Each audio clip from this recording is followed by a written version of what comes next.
Perjalanan timnas Indonesia U20 di Piala Asia U20 di Cina sudah berakhir ya. Tinggal satu pertandingan melawan Yaman, hanya sebagai pertandingan formalitas saja. Kita sudah tersingkir dari Piala Asia U20 ini.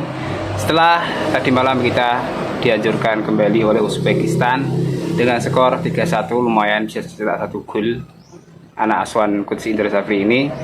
Setelah kemarin dibantu 3-0 oleh Iran, tadi malam kita dibantu 3-1 oleh Uzbekistan, dan terakhir kita akan melawan Yaman sebagai laga hiburan saja. Ini tentunya akan menjadi sebuah perbincangan hangat di sepak bola nasional oleh para supporter dan juga netizen tentunya ya. Kita menunggu tentang komentar dan juga ulasan-ulasan dari Bung Toel dan kawan-kawan tentunya yang sangat ngotot tentang local pride, tentang pemain-pemain diaspora yang harus dikurangi atau apalah. Dan sekarang hasilnya sudah terlihat jelas, kita sukses untuk segera pulang, jadi nggak usah buang-buang uang sewa hotel di sana jika kita lolos ke babak berikutnya tentunya ya. Ini sangat konyol. Inilah hasil dari perjalanan timnas U20 yang dinahkodai oleh pelatih lokal kita Coach Indra Safri, dengan pemain diaspora yang tidak begitu banyak ya, hanya Jafar Jardim dan juga Jan Raven di depan. Jadi kebanyakan pemain lokal dari Indonesia sendiri, dan hasilnya sangat mantap. Kita langsung saja OTW pulang, tidak dapat poin 0. Harapan poin hanya pertandingan terakhir melawan Yaman, itu pun kalau kita bisa ya.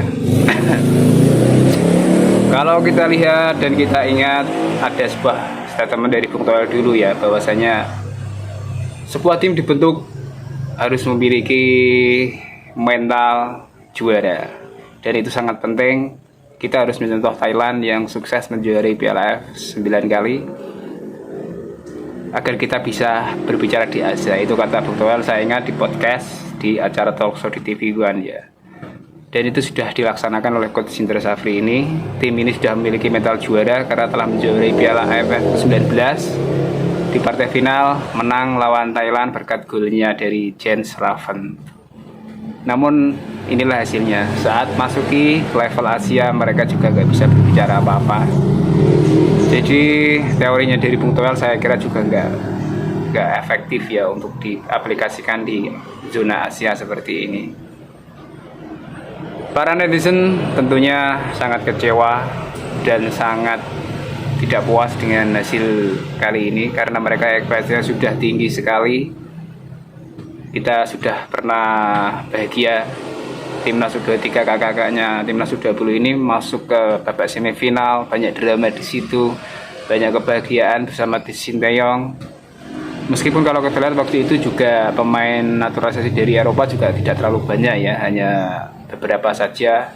Rafael Struijk, di backnya ada Nathan dan juga Justin Hubner dan Ivar Jenner, jadi nggak terlalu banyak juga. Namun tim U23 kemarin bisa diramu oleh Coach Sinteyong dengan segala kelemahan dan kelebihannya, dengan memberikan strategi yang pas sehingga kita bisa ke semifinal waktu itu.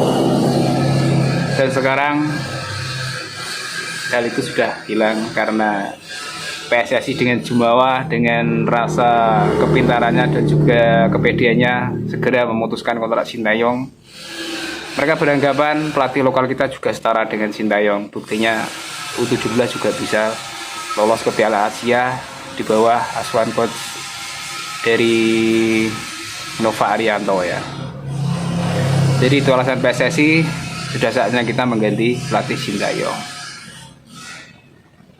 Kita tunggu saja gimana komentar dari Bung Toel, juga Arya Sinulinga, dan tentunya Coach Justin Blues Laksana. Apakah ini akan ada evaluasi atau pelatihnya nggak salah lah? Ini pelatih yang salah adalah para pemain, kurang naturalisasi, kurang tinggi.